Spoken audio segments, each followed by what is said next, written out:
I woke to the sound of fists pounding on wood, not polite knocking, a storm. I didn't need to check the pee hole to know who it was. When I opened the door, her father stood there red-faced, shaking, teeth grinding like stone. He didn't come to talk. He came to threaten. You humiliated my daughter publicly. You think you'll walk away from this? His spit hit my face. His voice carried the weight of money, power, and entitlement. I didn't flinch. I let him spit, let him see nothing in my eyes, because what he didn't know, what none of them knew, was that this wasn't me walking away. This was me burning the bridge, salting the earth, and leaving them stranded on the other side.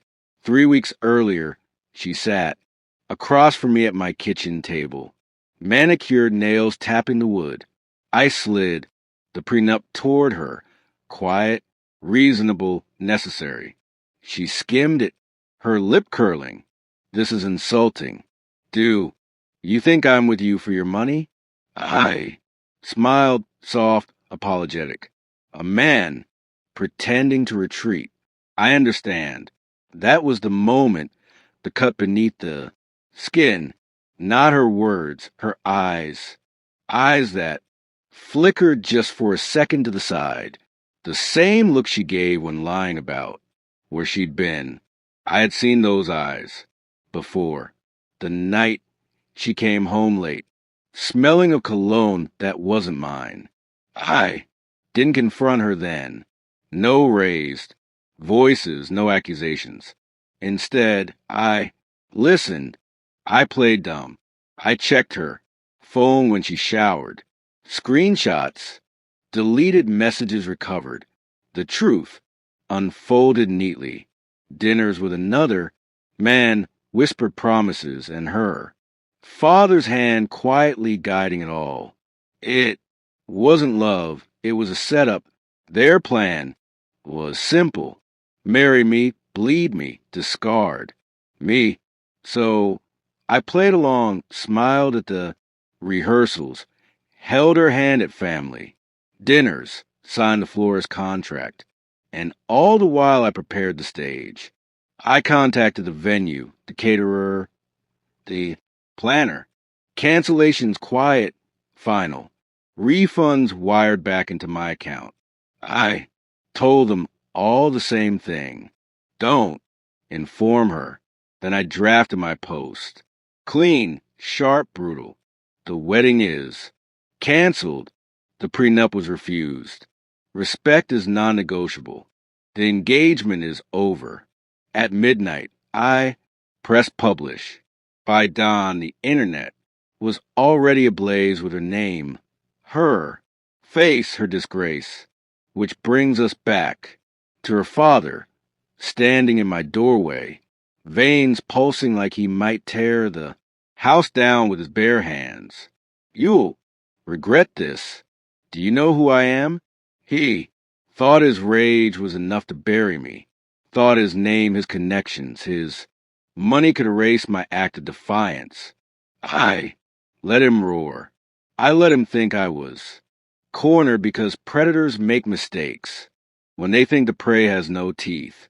I stepped aside and handed him a folder, thick, heavy inside, prints of the text, the hotel bookings, the financial documents linking his company's offshore accounts to embezzlement schemes. Evidence I had gathered quietly, carefully, piece by piece. His eyes froze as he flipped through. The anger drained. The blood left his face. You? How? I leaned in, my voice low. You came here to threaten me, to silence me. But you don't understand. I already own you.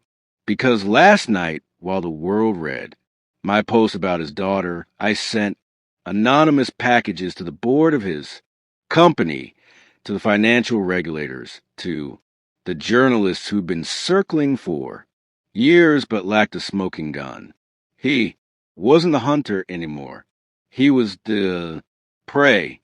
Within a week, the headlines shifted. Her betrayal was gossip. His downfall was news, raids, subpoenas, shareholders demanding his resignation. The empire he'd built on arrogance and theft crumbled like wet sand. As for her, she tried reaching out. Tears over. Voicemail, apologies, excuses, please. I never replied. Silence was the only answer she deserved. People ask if I regret it. If I regret loving someone, who would sell me out so cheaply? The truth? No, because betrayal is a mirror. It shows you who they are and who you are when faced with it. I am not the man who begs, not the man who forgives. I am the man who smiles when they refuse the pen and walks away with the match. So, when her father stood in my doorway, spitting rage into my face, he thought. He saw a man undone. What he saw was his executioner waiting calmly for him to finish his last words. And in the silence that followed, I understood the lesson I wanted carved into their bones. You can betray love. You can betray trust, but betray respect, and I will bury you with it.